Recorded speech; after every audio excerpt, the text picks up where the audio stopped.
I'm going to say good afternoon, everyone, and welcome to School Leadership Forum, another offering from Symphonia for South Africa. We are so happy that you could join us this afternoon, and indeed, it's a privilege to have everyone in the room. I know in Cape Town today, it's nice and chilly. There's a bit of a wind. The chill factor is there. I don't know what it's like around the rest of the country. I know Joburg is a bit warm, but wherever you are, I hope you're comfortable in a comfortable space and able to relax and just enjoy today's conversation. I want to just remind you what our topic for discussion is: mental health and the impacts thereof and how it affects our overall well-being. This afternoon, we have two ladies with us, Dr. Busisiwe Twala from the South African Depression and Anxiety Group, and Zoleka Limakwe from the South African Federation for Mental Health. I want to invite everyone who's on Twitter to share the pictures, to share the story, to share your insights on Twitter at School Leadership SA or hashtag School Leadership. Now, one of the things we often do, and we just remind people, is that we say, come and share with us your own stories of how you're experiencing this topic. And so one of the things that we love doing during these sessions are for people to put notes in the chat, just to dump your comments, your insights, and also your questions in the chat. Besides that, we will give opportunity later on for people to engage with us through conversation. And we're going to start our conversation right now by with our first question.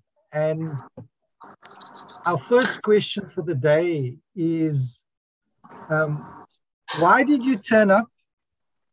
And what would be the most valuable use of our time together?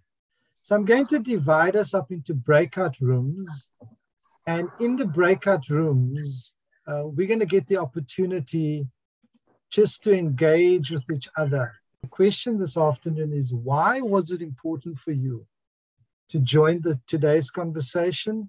And there was a second part, and how can we use our time best together? So if you want to give us feedback on this question, I'm going to invite you just to unmute yourself or raise your hand. There is a section where it says reactions, and I'm going to invite anyone just to start us off. You can also put your comments in the chat. Why was it important for you to join today's conversation? So anyone who is willing to get us going, switch your camera on so that we at least can identify you.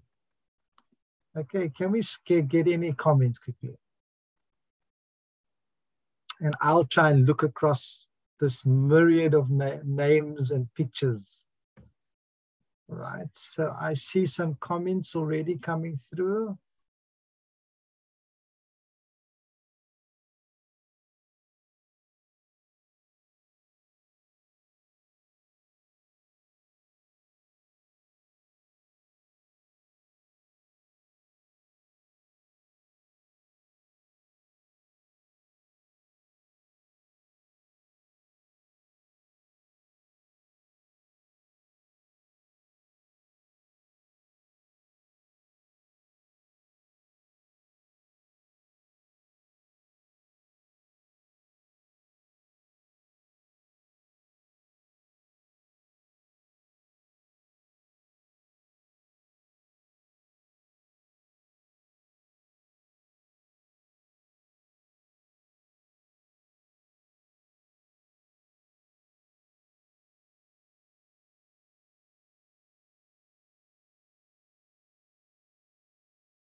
Yeah, so I think as a principal of a school,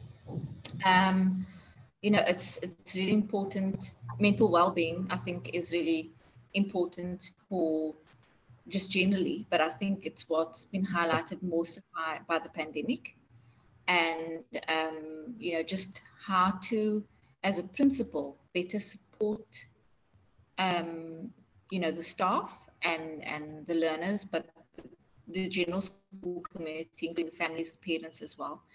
You know, and just highlighting or giving priority, almost much I can explain.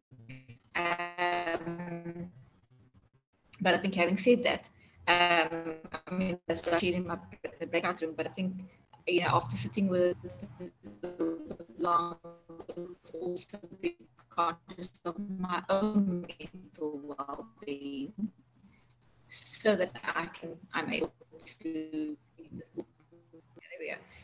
Yeah, no, I was just saying, you know, what I shared in my breakout room was just, you know, the pandemic that's highlighted the need for us to be more conscious of mental, emotional, social well-being.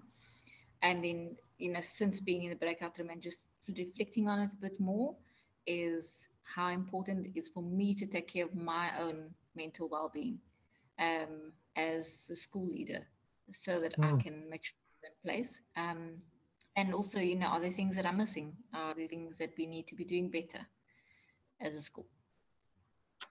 Wow, thanks, Belinda. Thank you. Alton, I see your hand is up on the reactions. Over to you. Thank you, Salvan. I hope everybody can hear me. I'm not going to switch on the video if you don't mind. No problem. I don't want, well, let me try.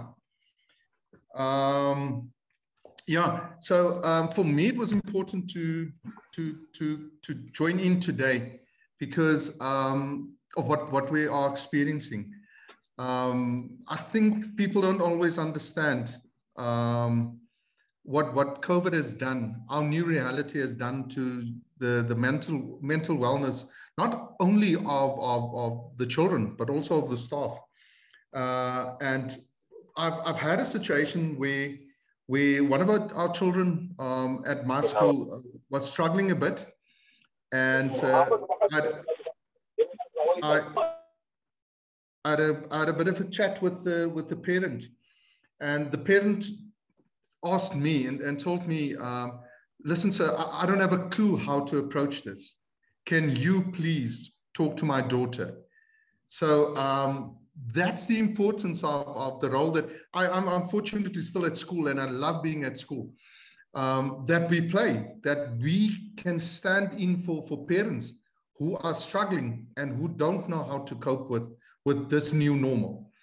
So, and I'm looking forward to hearing different stories and getting a bit of feedback from some of my colleagues on the way forward and how to help. So thank you, Salvan. Thank you, Alton. Thank you so much. I'm going to read one or two comments on the chat. So one of the people said, to gain information and skills on how I can help my learners, Elsie, myself, and other people. To always be positive. It can be draining and sometimes leads to nowhere, unfortunately. What else can we do for ourselves and each other to create a safe, healthy school environment for both teachers and learners? Carmen, I saw that you're Carmen Walsh. I saw that your hand was up. Do you want to say something, Carmen?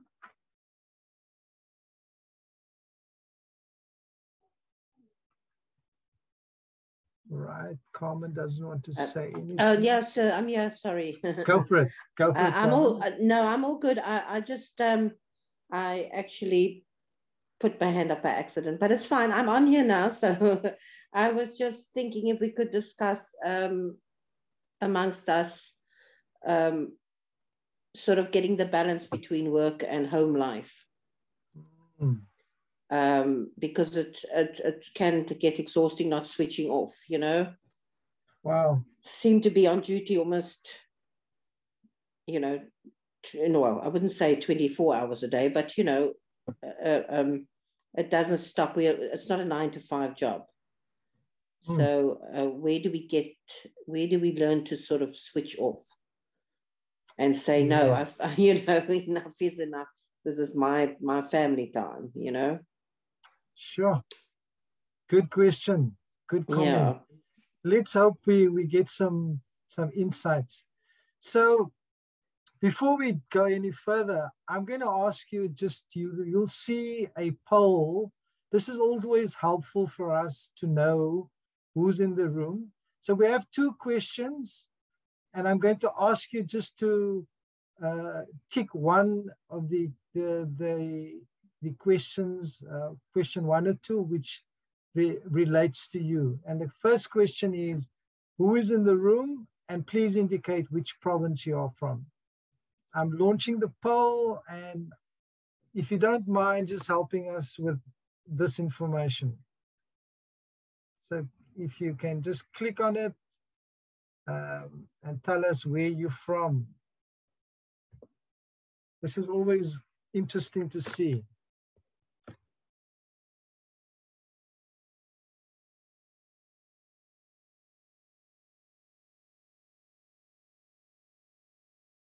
High percentage of educators in the room. Wow, that's lovely. Gauteng is high percentage of Gautengers today. Cape Town is low representation. All right, so we have about 67 of the 84 people that have voted. So I'll give a few seconds for the others who have not voted yet to also make their voice heard. All right, we're going up quickly. 71 of 84. Could I have that last 10 or 11 people, 12 people, 13 people just to make their voice heard? Okay, that is a high percentage. I'm going to end the poll and share the results with you. So if we look at the poll this afternoon, a high percentage, 50% of the group this afternoon are educators. That's quite important information. And then we have a high percentage of Gautengers in the room today. Excellent. So I'm going to go back to and end the poll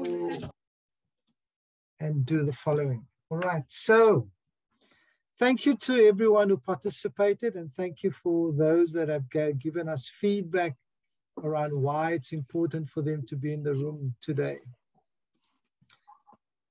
I did some research, and the research shows that mental health is important because it gives us a healthier lifestyle, better physical health, improved recovery from illness, fewer limitations in daily living, higher educational attainment, greater productivity, greater employment and earnings, better relationships, increased social cohesion, improved quality of life. So this afternoon, we are so privileged to have Zoleka and Busisiwe with us this afternoon. And both ladies, we want to say to each of you, thank you for choosing to be with us this afternoon. I'm sure you could have been anywhere else doing lots of other things, but we are privileged to have you with us. We're going to have Zoleka speak first, and Zoleka is working with a mental health trainer, and she is also involved as the manager of South African leading suicide crisis call center. Zoleka is she holds a health science and social science degree and a postgraduate certificate in education. And I'm very encouraged to see what type of work she's doing. She's working with youth at risk. survivors of rape, facilitated mental health support groups, programs that support the youth with educational life skills, and divergence groups. So as you can see, Zoleka comes with loads of experience and loads of history. And Zoleka, welcome to our conversation this afternoon. We're going to hand over to you for the next few minutes just to address us. And once you are done, we'll hand over to Dr. Busisiwe Twala. So over to you, Busi. Zoleka, apologies. Thank you very much. It's okay. Good afternoon, everyone. My name is Zoleka Limakwe, and I'm with the South African Federation for Mental Health. We've been in existence for the past 100 years. We work with government, NGOs, national as well as international partners. Our main focus areas are awareness, advocacy, human rights, service user empowerment, capacity building, research, as well as corporate wellness. For today's discussion, we're just going to talk briefly about mental health and mental well-being. So defining mental health, it refers to a person's psychological and emotional well-being. It is the promotion of general well-being that aims to improve the general psychology and emotional well-being of people. It includes as well stress management techniques that can be used on the regular. You can, meaning counseling, exercising, a healthy diet, and just looking after your mental state, if I can call it that. Looking at a few key points from the World Health Organization, depression is a leading cause of disability worldwide. And I believe the number has increased as of last year because of COVID-19. 1 in 4 people will be affected by a mental disorder in their lifetime, as well as 1 in every 40 seconds, someone commits suicide. And 4 out of 5 people with mental health disorders are from developing countries and they don't have treatment. 50% of mental health disorders begin at the age of 14. So this puts a lot of us in the meeting today in the category where we might be responsible, maybe not responsible, but we might need to be more aware of mental health and mental illnesses because of the age of the people that we work with, which are students. Just to touch a bit or to glaze on the impact of COVID-19 on our mental health. As we've seen and have experienced that the toll that COVID-19 has had on our aspect, from how we continue with our day-to-day activities, how we conduct businesses, how we socialize, everything was disrupted last year, and we've had to learn new ways in terms of how we cope and how we get on with our day-to-day lives. As you can imagine, for some people, these created a lot of anxiety and depression for those that work maybe far from home, for those that were not in connection with their families during the lockdown period. But for the next slides, we'll go over some psychological effects that were due to COVID-19. The prevalence of these psychological effects was mostly due to the lockdown restriction, social distancing, and isolation. So a lot of people started experiencing a lot of emotional exhaustion, emotional disturbances, anger, grief, insomnia, confusion, and a lot of post-traumatic stress disorder. So these symptoms were a lot of feelings, if you can call it that people were experiencing, and some people are still experiencing. I mean, even in my breakaway group, we touched briefly about the essence of the issues they're currently experiencing at their schools being anxiety. So there's a lot of anxiety and a lot of stress that is building up with the pandemic. I would have liked to do a mental health check-in, but because of time, I'm just going to glaze it over, and maybe we can, just answer the questions, and maybe towards the end of the presentation, we can revisit this section. So I would have been interested to find out how everyone has experienced the COVID-19, how it has impacted on your mental health. I think it's important to talk about that. And I think Elton touched a bit on it.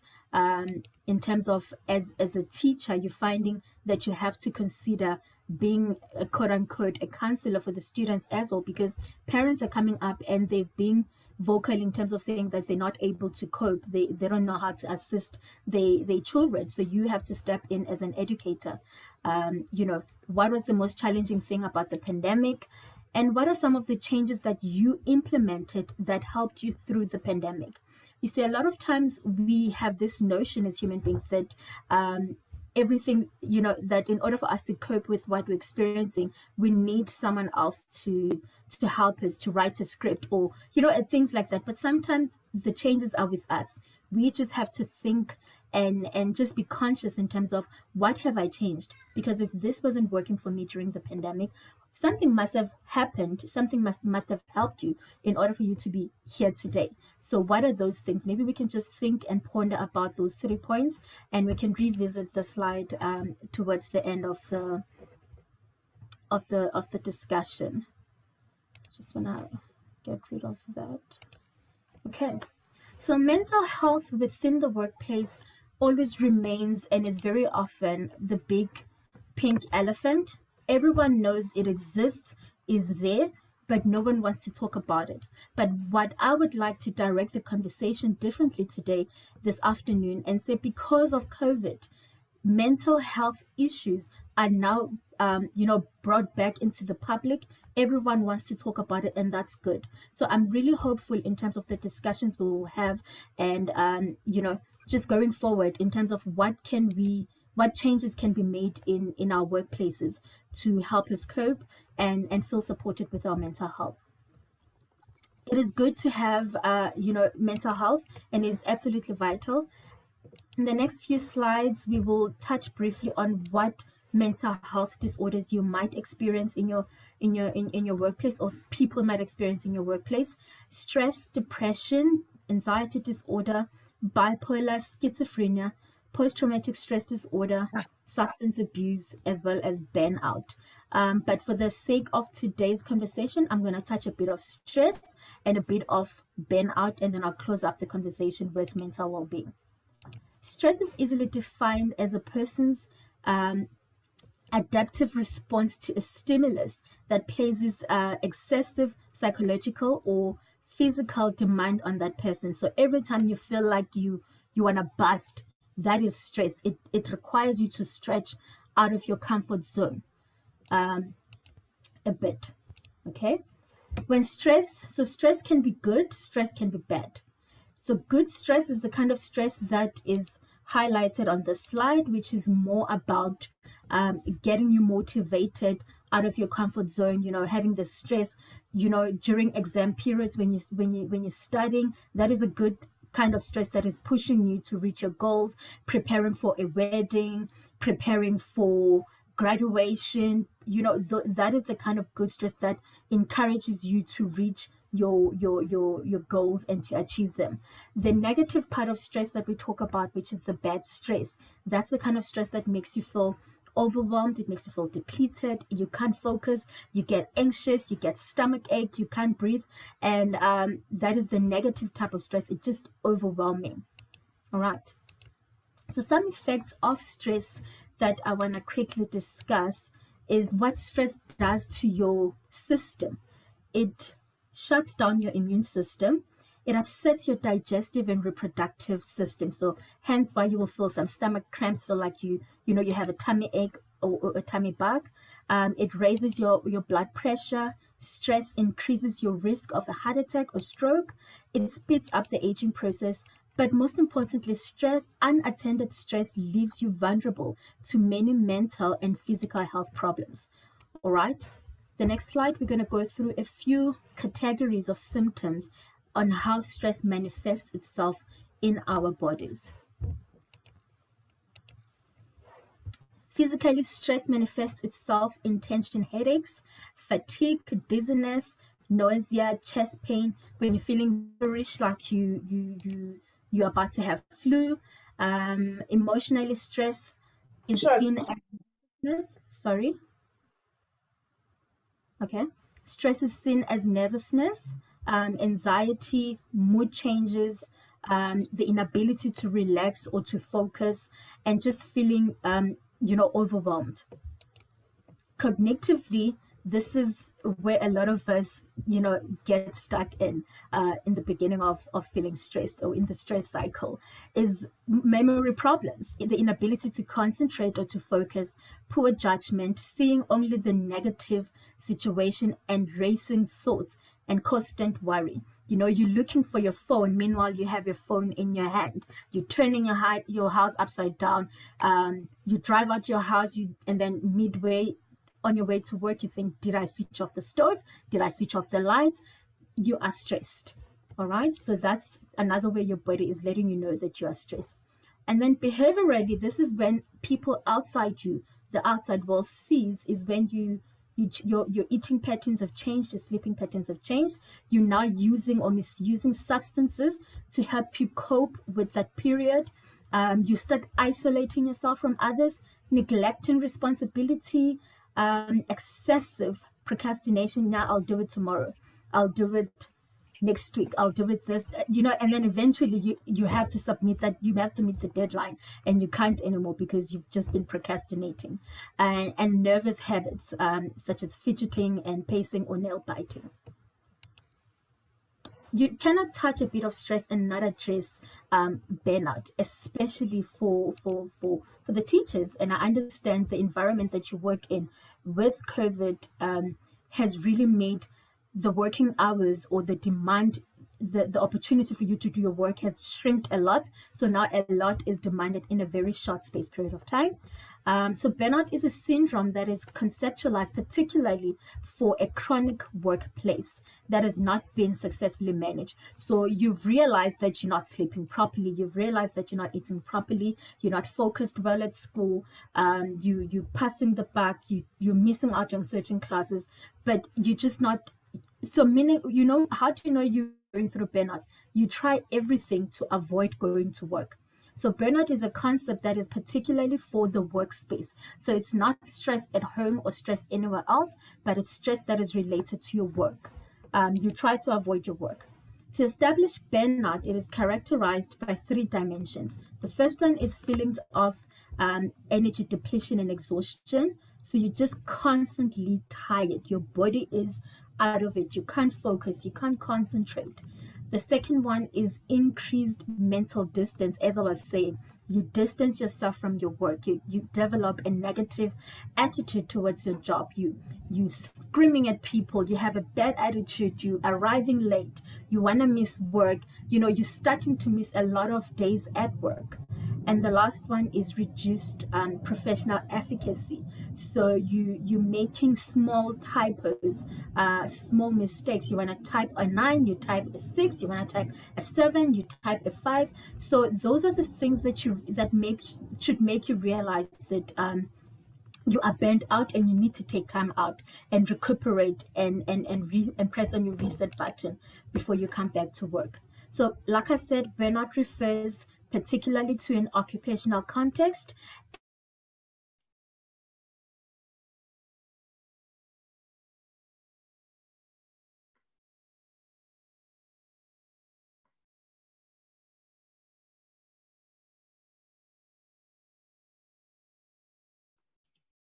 Zoleka, you've muted yourself accidentally.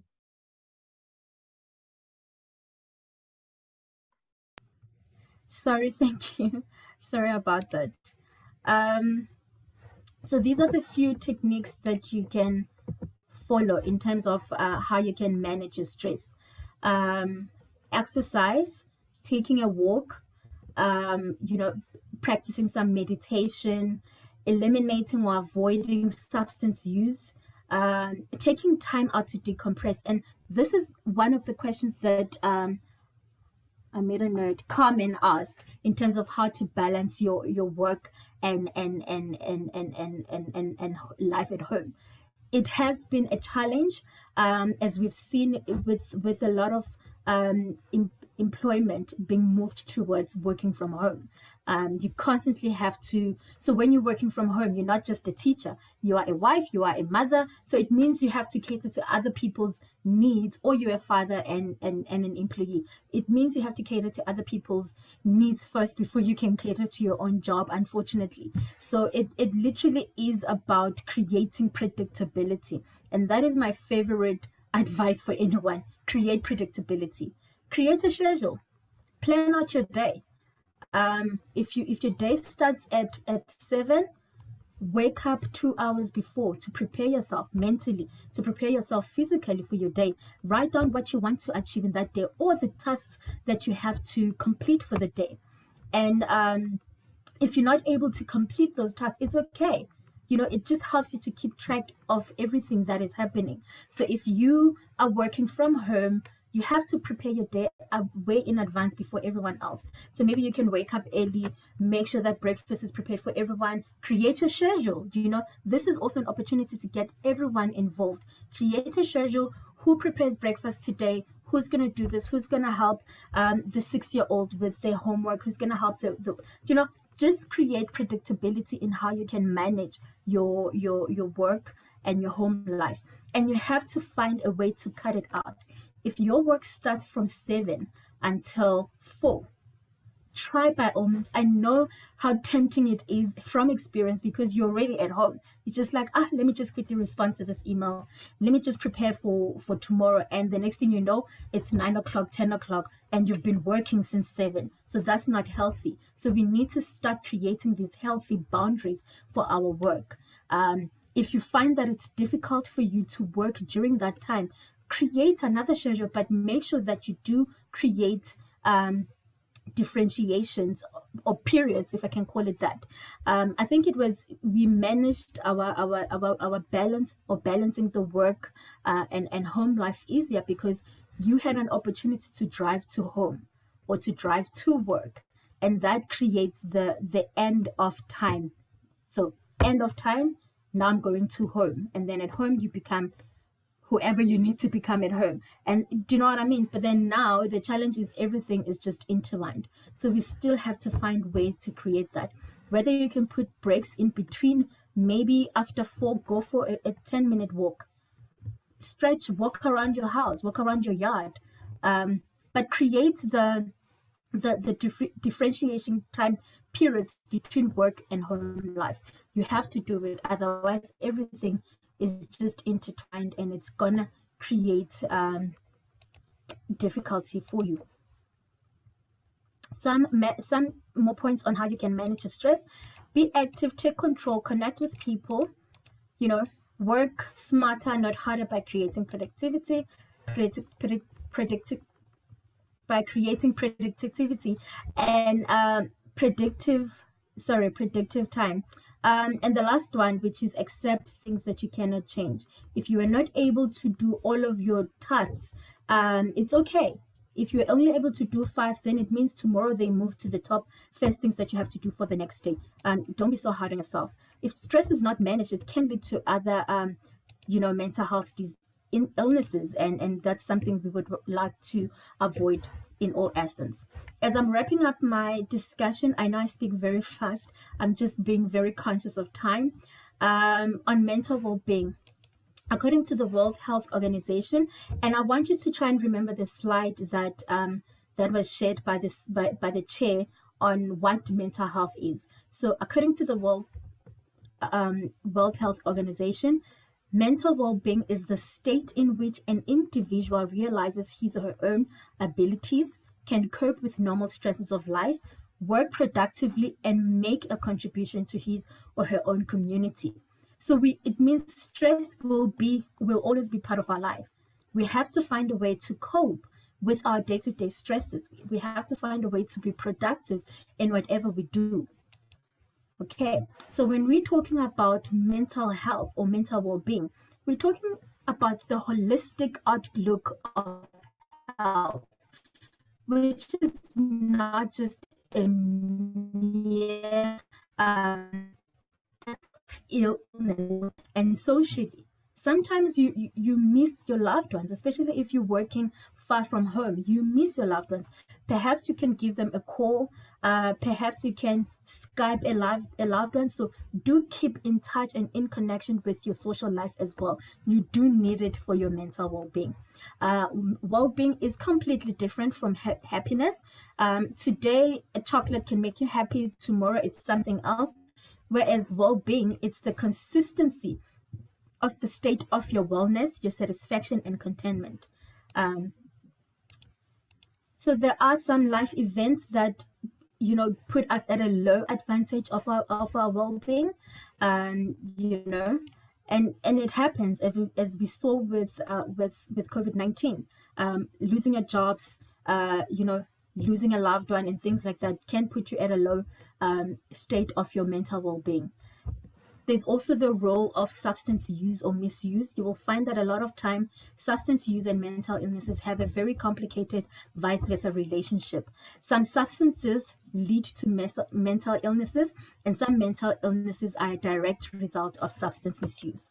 And people use these substances to self-medicate. So that's the bottom line.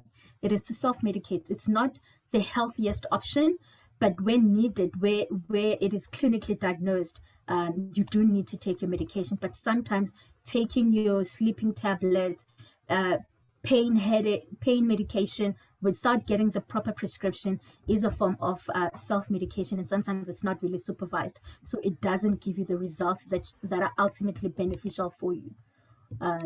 So prolonged problems with your mental well-being could lead to mental illnesses, like I explained. So it's important that we look after our mental health because it is essential for us to function with our day-to-day lives. A few points of managing your mental illnesses: you have to find hope, personal empowerment, expanding your knowledge about stress, about depression, about burnout. Read more information from reliable resources, establishing a supportive network, join a support group if you can, and develop and refine coping mechanism. That would require you to be aware of your triggers. Why are you stressed at this particular time? What's causing you the stress? Why are you feeling overwhelmed? Is it work related? If it's work related, is it the amount of work? Is it the work environment? Which part of work is causing you stress? So you have to take a moment and just reflect on your day, reflect on your work life. All right. There's always treatment, medication, psychotherapy, as well as occupational therapy. But the most important form of treatment for mental illnesses is the support. Creating a routine and a structure, self-esteem and self-worth, having a positive mindset and a healthy lifestyle. Okay. So like I said, you have to tell people what helps you. So a lot of times we need people to support us mentally. We need people to support us, but people are not sure how to support us. So where you can, you need to let people know how they can support you better. Where you can, you need to be aware of your triggers. You need to keep a mood diary if you want to. But I think journaling or having reflections in the evenings or in the beginning of the day, just taking time to spend with yourself, even if it's 5-10 minutes in your car, and you just close your eyes and you try and reflect on the day you had. What happened today? Where did it go wrong? Where did it go right? How can I improve? Taking that extra 10 minutes with yourself can refill your cup, and it's easy for you to serve others or to be of service to other people. All right.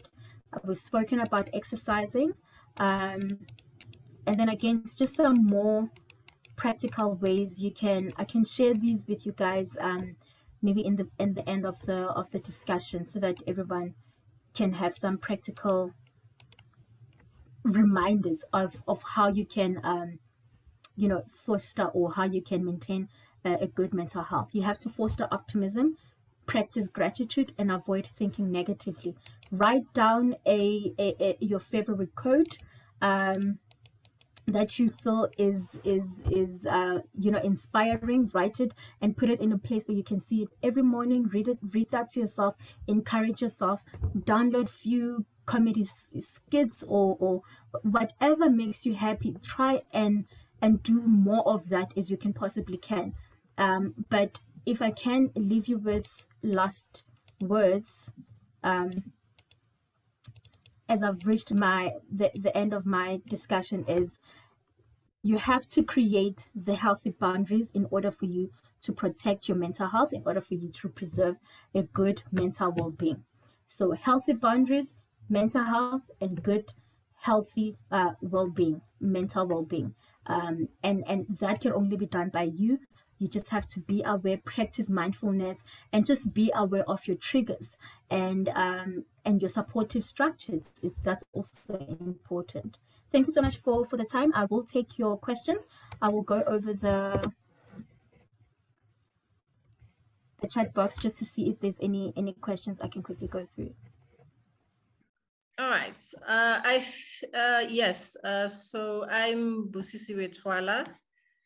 I'm currently the projects manager at the South African Depression and Anxiety Group. So usually I like starting, a talk with a disclaimer, because, when people hear Dr. Busisiwe Twala, they think you're the expert in mental health.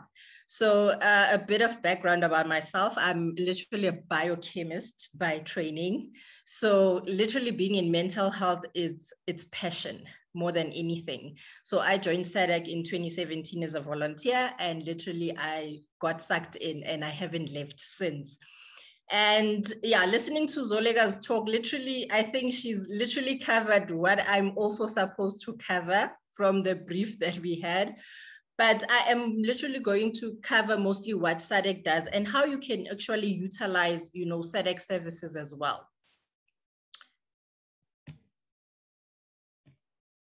Okay, so I just want to, start with the background on who SADAG is. So SADAG was founded in 1994 to help patients with depression and anxiety. So it was founded by Zane Wilson while, she was living in South Africa. And as a mental health patient herself, she realized that, there's not much support with regards to mental health. Yes, you might see a psychologist, get your medication, but what happens after? So it all started with a support group. And it has grown to literally having 25 lines that deal with depression, trauma, anxiety, panic, suicide. You think of it, SADAG, we literally handle so many of those calls. So we run the only suicide crisis helpline in the country. So basically how SADAG works, the counselor, it's mainly basic counseling containing, and then we refer you onwards, because there's so much you can cover, on a telephone call, speaking to a counselor. So we do operate 24 hours, 7 days a week, and 365 days a year. SADAG is opened. Currently, we have over 160 support groups nationwide. So these support groups mainly are by patients for patients. So this is where, people with having the same issues come together and to figure out how do we, go forward. Literally, I had a bad day today. You can find a solution from the next person. So I faced the same situation. This is how I handled it. So this is what mainly support groups assist with. And then we do provide brochures, pamphlets from those who request. So we do provide to schools as well whenever they're having their awareness or they want to do certain campaigns, they do approach SADAG to provide, materials as well. So we've also done school outreach programs. Pre-COVID, we would go into schools and chat to the learners grade by grade and find out what their issues are, and also do follow-ups after. And we've had rural community projects, and also we do corporate talks and wellness days. So the main vision and mission of SADAG is patient advocacy. If you've, followed the news with mental health issues within the country, like the Life Esidimeni, so that's one of the major cases that describes patient advocacy, which SADAG has been involved in. We provide psychoeducation. We, looking to destigmatize mental health in South Africa, because there's such a huge stigma around mental health. We don't talk about it as like a normal conversation or a normal illness that somebody has. There's so many issues around people having mental health, not having support even within the workplace. We assist callers who call in with nationwide resources and referrals. So Zoleka did touch on, what is being mentally healthy. So I think one key thing that stands out for me, when you have to look at your mental health is, you have that state of awareness about how you feel, about where your mental state is. And as you can see where I've bolded, to a level where you are capable of not only knowing that you need help when you need it, but you are also capable of reaching out. Because one of the issues that we hear from the callers is the struggle to actually voice out how you're feeling or reaching out and looking for help. And so, mental health pre and currently now during COVID looks very different. And, before we had so much interaction where, you could affectionately hug people, shaking hands and interacting with colleagues. I read one of the feedback that Nonhlanhla provided us with the issues that, educators were facing, such as not being able to have access to a staff room and interacting. So you can imagine how that has affected, people's way of coping day to day. There were team building activities that we looked forward to so that we can engage and de-stress. There were family vacations, get-togethers and outings. We made big plans, for example, for myself in 2020, I was planning to run Comrades, but that, was put on hold because of COVID. There was availability of resources. You knew that certain places I could go somewhere and I could find the help. So many places have shut down, and the economic there was better economic stability pre-COVID. We know of so many people that have lost jobs, that have had to take pay cuts, and so many people are still uncertain about their future, within their jobs.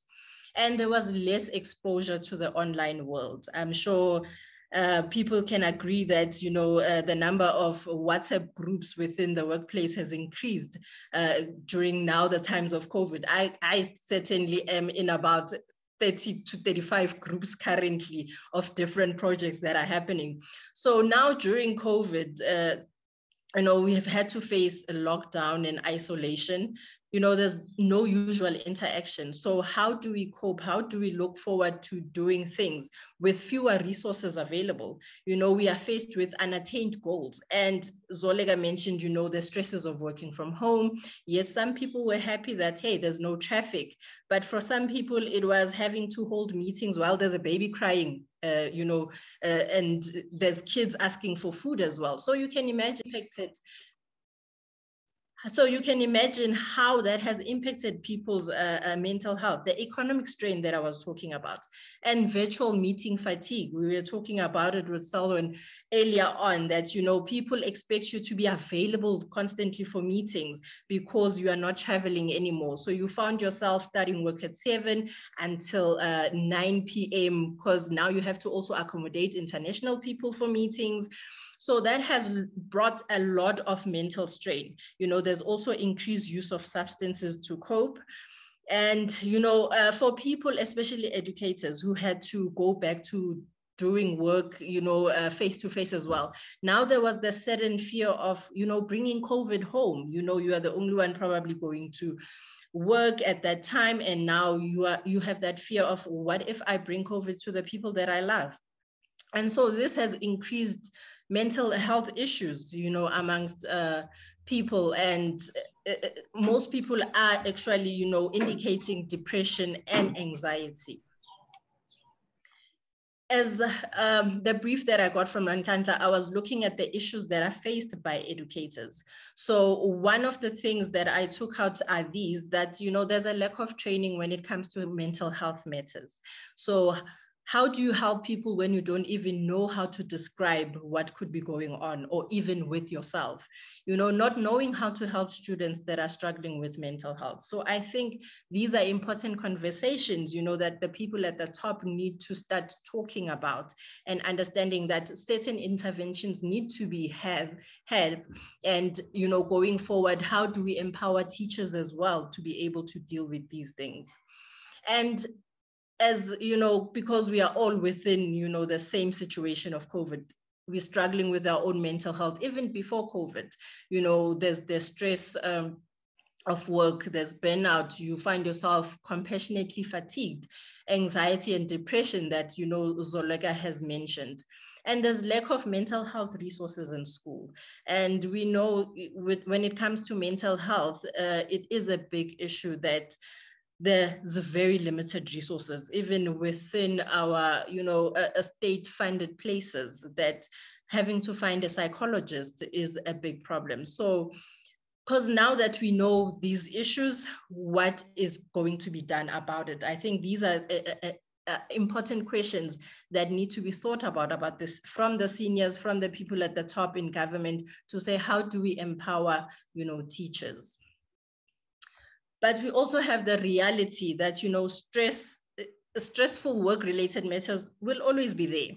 So the case is we must learn to adapt with the current reality and build resilience.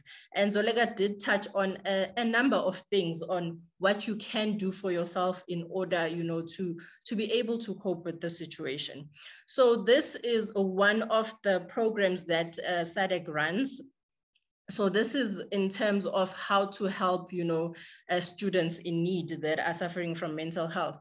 Because, you know, as given such a short time, this is a topic on its own. It's a workshop on its own on how to, you know, empower people on teen suicide prevention, because this is a reality for most teachers and they do see many students suffering from mental health. So how do you talk to these kids? How do you, you know, get them help? So this, in the presentation, I've also provided links, which we are going to share with you guys, so that you can go to the SADAG website, because SADAG does these talks. So even if you want SADAG to come to the school post-COVID, if there is such a thing ever, or you want us to do online talks for you, we are available. So one of, you know, the key things that I wanted to touch on when it comes to, you know, identifying the warning signs with kids, you know, the stats indicates that, you know, before somebody commits attempts suicide, or, you know, does attempt to commit suicide, is that they will indicate to somebody, you know, there is that telltale sign, there is that warning sign, and you can always see from the behavior or the mood that changes. You know, they will, kids are usually shown by the things that they do. You know, they will find them drawing things or posting online about death, dying or hurting, saying things like, I wish I wasn't here anymore. You know, everybody would be better off dead if I was dead. You know, those are the things that we need to listen to, because one of the important things is they want to be heard.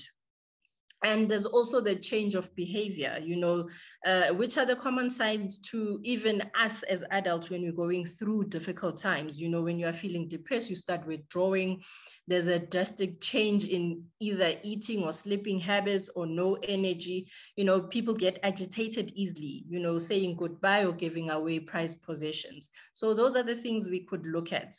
And then when it comes to the mood, you know, there's loss of interest, isolating from family and friends, you know, being irritable, and also, you know, understanding the, what depression and anxiety symptoms are will also identify on how the child is feeling. So even if you see one of the signs, we say don't wait, don't leave it, talk, listen, and connect to help. So there are ways in how you can speak to someone who might be feeling or thinking of suicide. So on our website, there is a full-on toolkit. There's a talk that was done during the Teen Suicide Prevention Week, which was a special one for teachers, and there's a one for parents. So there's a full-on toolkit, which I won't go through now because, you know, because of time. So I think one of the important things is knowing how to get help for someone who is suicidal. And I think it would be very important for each and every school to maybe have this on a wall somewhere where a teacher can always go back to and have this toolkit and say, this is what I need to do, or when I see a student that needs help. And this is a slide which I was going to touch on, what can you do for yourselves, you know.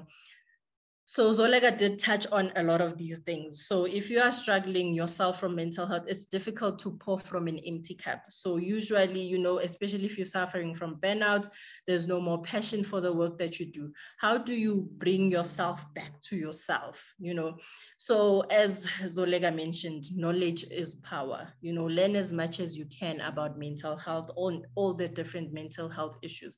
And I think a platform like this, where, you know, workshops are organized, it can even be unpacked. You know, I was suggesting to Nonhlanhla that at the end of these talks and workshops, maybe a survey could be given to you guys to say, what are the specific topics you'd like unpacked maybe in the next sessions, so that you have more knowledge and you are equipped better to understanding what are the different mental health issues. You know, being mindful and acknowledging how you are feeling. It's very difficult for each and every one of us to admit that I am not in a good space, or I am struggling, or I am failing myself. So that is one of the biggest issues, that people do not actually ask for help, because you start feeling guilty about, you know, how you are feeling and how you are struggling. So if you are mindful and you are able to acknowledge how you are feeling, it will be much easier to ask for help and actually even start sharing your feelings, because bottling them up only makes the issue much worse.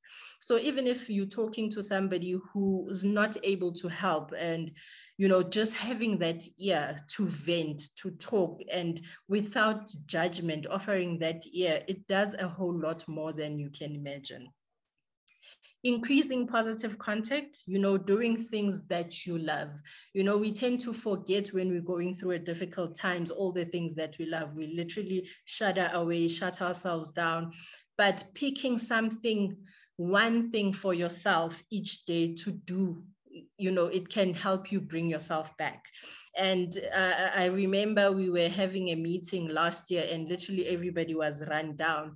And I think one of the biggest issues was we had been closed in our homes, in the same walls, having meetings back to back, running crisis after crisis. And, you know, working in mental health at times, and when you're working with people, we tend to forget about ourselves. But it was good for us to reflect and see. And we had somebody who could notice, you know, when you have somebody who notices that you guys are not okay, please, let's end the meeting, go outside, do one thing for yourself. I think that that day literally helped the whole team, because we had been struggling for such a long time, but nobody was talking, because everybody was just wanting to meet the deadline, do everything right, meet, you know, and deliver as usual. But having a senior who was able to see that we are not coping, and let us now start doing one thing for ourselves. And it's something that now I am trying to keep up with, and it has helped magnificently in my life currently. So, and also setting small attainable goals. You know, we usually have a big deadlines, we have big projects to conquer, and we look at it as, have we reached the end goal? But breaking up all those big projects into smaller attainable goals, you can feel that you're accomplishing something. And even celebrating, buying yourself a slice of cake for finishing that is something that you can do. And also setting boundaries. Setting boundaries is very important. Knowing when time of work is and after work is quite an important thing, because it does get confusing and everything mixes together, and we no longer know whether do I live at work or I live where I work. So it's one of the important things to set boundaries and know when it is time for work and when it is time, you know, for home. Because if there's one thing for sure, work will always be there. Work will always be there. Even tomorrow, you know, things you can leave to do tomorrow, it's important knowing that it will be there. And yeah, so having that mindset can help you to be able to put the boundaries and be able to implement them. And one of the big things, we shouldn't be too hard on ourselves. You know, everything is a process. I think we always want to meet the goals, meet the targets, but forgetting that, you know, we have to be kinder to ourselves. We have to look at ourselves with kindness as much as we are able to provide kindness to other people. And, you know, those who love writing, journaling can help a lot to express if you are not able to speak freely to people about what do you need. Zoleka also mentioned exercise, diet, and it's important to schedule sleeping hours. You know, we find that during times of stressful nature, we don't sleep well. We find ourselves on our phones. Pack away the phone. Know that it is time to sleep. I'm not going to touch the phone when I get into the bedroom. You can even leave it in the lounge. You know, the messages will be answered tomorrow. Because on some days you need to look after yourselves more than you look after other people. And yeah, avoiding the crutches, coping with smoking, drinking, and drugs, because that only works for that short period of time. And, you know, joining or starting a support group, it doesn't have to be a formal where you have you know, a professional to run the support group. As I said, you know, support groups are mainly are by patients, for patients. So if you feel that you need to connect with people, maybe start a support group where you indicate that we're not going to talk about work. Maybe we want to talk about other things. And maybe having a support group on dealing with work issues. How do we empower each other? How do we support each other? I remember last year there was a support group online for teachers, especially with the time when they had to transition back to working with Gloria Massey. I think it was seized when everything opened up again. But it was such a nice platform because everybody could get there as teachers, express themselves, and find ways to working around what they were feeling. So with regards to, you know, seeking help for mental health issues in the professional aspect. So we, you know, SADAG does provide referral options to psychologists, psychiatrists, and obviously we know that there are costs associated to these, you know, but if you need to chat to a counselor, you know, SADAG is available. We have toll-free lines where you can speak to a counselor. There's counseling centers within churches as well. I'm not sure, because I saw on one of the chat boxes about EAP programs, whether they were still there for teachers. You know, these things need to be revisited. They need to be, you know, spoken about, especially with the people who call the shots, like where are the EAP programs? Because those are important things in order to support the mental health of, you know, employees. As I had indicated, support groups and hospitals and clinics, some do have, you know, resources where there's a psychologist or psychiatrist coming on a certain day. So SADAG does have that kind of information to, you know, offer to our callers. So these are some of, you know, the helpline details. If you do also go to our website, you'll find, you know, all the other ways to reach us. You know, there's also an online chat, MobiG chat, where you can chat live to a counselor during the day. It's available from 9 a.m. to 4 p.m. So if you go on the website, you'll see a box where it says chat box, and there's also a contact a counselor form where you can leave your details and a counselor will call you back. So these are the resources I think, you know, should be shared with you guys when it comes to the teen suicide prevention toolkit. So there is a talk on, you know, teens and suicide and how to assist them, because that's a huge topic on its own. So, and also there's many online toolkits on the website. So this one is the online toolkit for mental health and COVID-19. And because I think amongst teachers, there's a high rate of, you know, burnout. So I thought, you know, Breathing Space newsletter, and which is run by Judy Klippen. She's a coach, a burnout coach. And she also does a Resilience for Educators program, which can highly empower educators. So lastly, you know, there is no health without mental health. And I think one of the things, you know, I want you guys to think about, what is the one thing you are going to do for yourself after this? just yourself, to try and make yourself happy. It doesn't have to be a big thing. You don't have to go shopping for expensive shoes. It can be, something small, maybe even having a cup of coffee outside in the sun and looking up, or taking a walk around. I want you to think about that, and maybe you can drop it on the chat, to give us ideas on what you are thinking about doing after this. I think I'm at the end of my presentation and we can take questions. Fantastic. Thanks, Busisiwe. And I'm going to invite Zoleka to join us as well for the next few minutes. And this will be a great opportunity for people just to ask their questions. And I did see 1 or 2 questions in the chat.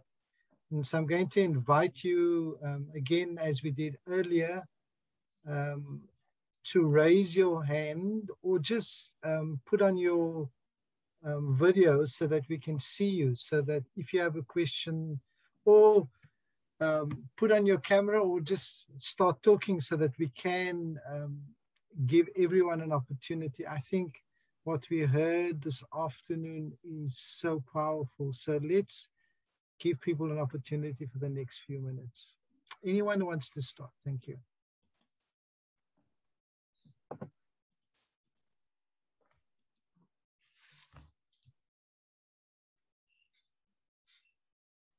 So Selwyn, I saw a question during Zoleka's talk.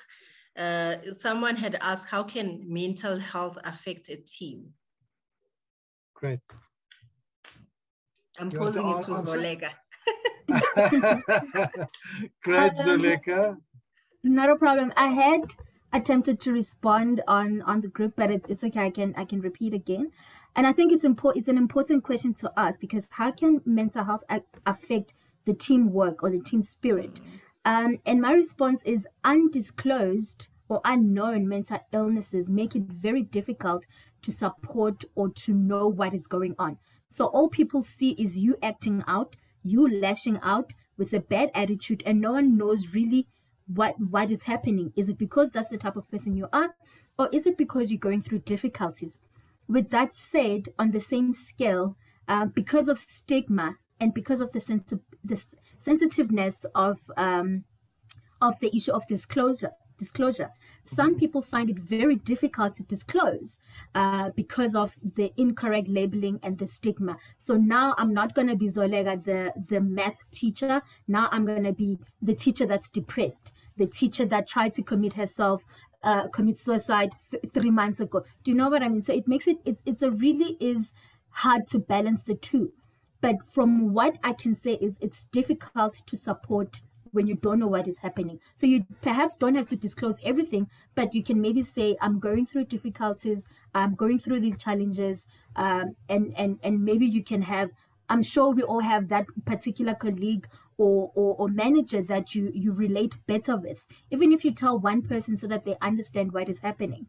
But in terms of getting the organizational support, so that everyone is aware what is happening. I'll make another example. So when there is disclosure, so Zoleka has said she has depression, and now she's going to be hospitalized. So she's not going to be in school for the next couple of weeks.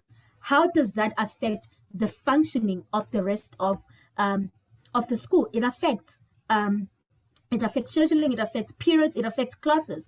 So it has to be communicated to the staff. So do you see the issue of disclosure is important, because they're not going to say, we don't know where she is, she reported sick again, she's not at work, but it's going to be like she's taken time out, so someone else has to step in. It allows individuals within the team to help and to support each other better. But it really is at the person's discretion to disclose. I do understand when people don't want to disclose, because it's a sensitive thing, and people have been looked over for promotions. People have been looked over for certain opportunities because of their mental health illnesses. But when it comes to the issue of having the correct support and unison in the working environment, there is an accord to perhaps disclose and let people know what is happening, so that it's not just a bad attitude. you're avoiding work, you're absconding, you're leaving, you are drunk, no one knows why you smell like that. But if there is a conversation, it makes it easy for them to support you, and takes us back to reasonable accommodation. So it's easy to reasonably accommodate you within the working space, but you can't be accommodated when no one knows what is happening. So you can't ask for 6 months leave and no one knows what you need that time out for. So it's a very tricky thing, but it's at the person's disclosure. If you want to be supported, it's up to you how much you want to disclose, but it is important to say, because if you want to be reasonably accommodated, people need to know why. Yeah. Wow, I can go thanks on. so much. I can hear there's a lot. Busisiwe, you want to add or deal with another question? I think she's pretty much, summed it up. And, if you think about yourself, how mental health is affecting you, and you are within a team, you will definitely understand that, anybody who's affected by mental health, the team will be affected, because you are no longer the person, you are not reasonably accommodating anyone, because you don't want to be around anyone. So, and the issue of, disclosing, it's such a sensitive issue, but it also makes you think that if I don't disclose, how will I get help? So it's a two-way thing. And that's why it's important, I think, having the conversations about having EAP programs again at schools, so that there's a safe space where people can go and ask for help, because if there's that space, that I don't necessarily have to start with the manager. Let me see from this side, am I going to be able to get the help? And then they can recommend that, no, this person actually needs time off. So there is that referral and that sign off to say, this person is not coping. So the team is affected, the team is suffering, because, it is something that's a reality, and we have to be able to speak about it easily. And, because if somebody is suffering from diabetes, it's understandable. You can go for your treatment, you can go for your assessments, you can go for your checkups, but also mental health needs to be taken that way. Until we get to that comfortable conversation, we have to admit that, there's a lot that needs to be done. So, yeah. So I have a question on the chat here. So here's the question. If your parents abuse substance abusers most of the time and unemployed due to COVID, how do you create a secure home base and coping strategies? Any thoughts? I saw this and I thought it would be better to have a discussion about it. So there's a couple of things to unpack in that question. So it's a matter of substance abuse. There's an issue of unemployment, and there's an issue of an unbalanced home life. And then lastly, how do you cope with that? So it means it can be one person or department that can assist with all of these issues we've unpicked. So I think in my breakaway room, we did speak about knowing where your resources or where to get help. So the issue of substance abuse has to be addressed with people who can assist you with substance abuse. The issue of unemployment and the issue of creating a balance in the home life. If it's a student, as difficult as it is to move people around, and I think it's important to involve a social worker in such a case. If there is such a case, you have to involve a social worker, because it has to do with the life aspect and the livelihood of a young person. I'm assuming of a young child. So you have to get a social worker involved. But if there's a possibility to get the child in a stable environment, if there's that opportunity, that's something that can be explored while the substance abuse is being addressed and the other issues are being addressed. So safety first. What's more important is getting the student in a stable environment, if it's possible, while the other things are being addressed. It's not my sphere of expertise, so I would rather leave it at that and not make assumptions and mislead people. But I do think it's important to get a social worker involved. I don't know if Busi has more information for that. So if we get a case like that, you know, I think, and Zoleka is familiar with the process at SADAG, is literally getting resources that can intervene directly. And usually social workers would be the first point of contact for this, because if a minor is involved, definitely somebody who works with children has to, you know, be part of the process in assisting. And, you know, with substance abuse, it's such a tricky thing. You know, the child can be moved, but again, the parents have to want the help. So that's another big issue on its own, you know. So if the parents are not ready to seek the help and, you know, receive the help that's available, because, you know, there are resources, state-funded resources that, you know, can assist with somebody who wants to get clean. But if the person is not yet ready, so those are the conversations that can be had with, you know, the parents, look for an alternative for the child so that the child is moved to a safe space. Wow. Ladies, thank you so much. I'm sure there must be one other person online that wants to ask a question. I have asked people to give us 10 more minutes over time. So is there anyone else online who is, I'm not going to use the word dying to ask a question. So please, anyone, let's use the opportunity.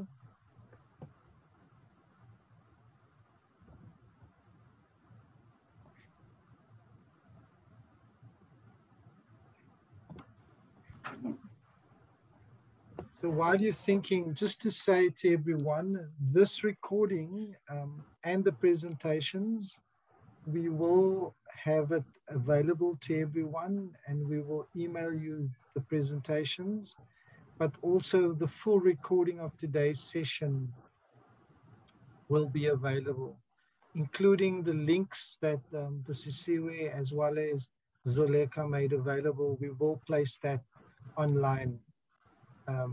So don't fret about that. We will certainly make that available. Then for me, just to say, I think your question at the end, your challenge at the end to all of us, Busisiwe, is what is the one thing that you're going to do for yourself? I think that's such a powerful question. You know, it's around, you use the term, you can't pour from an empty cup. I think that's important for us to note. And I like to think that it is possible for each of us to do one thing for ourselves. And perhaps that's the last question I'm going to ask you to post in the chat. If you think about and listen to today's talk, can you post in the chat, what is the one thing in the chat that you're going to do for yourself over the next few days? Let's do that for a moment. Thank you, everyone. Let's just post in the chat what, as you listen to this conversation, as you listen to the presentations, what's the one thing?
And as we do that, I'm going to close out by saying a big, big thank you to Zoleka, as well as a massive thank you to Busisiwe.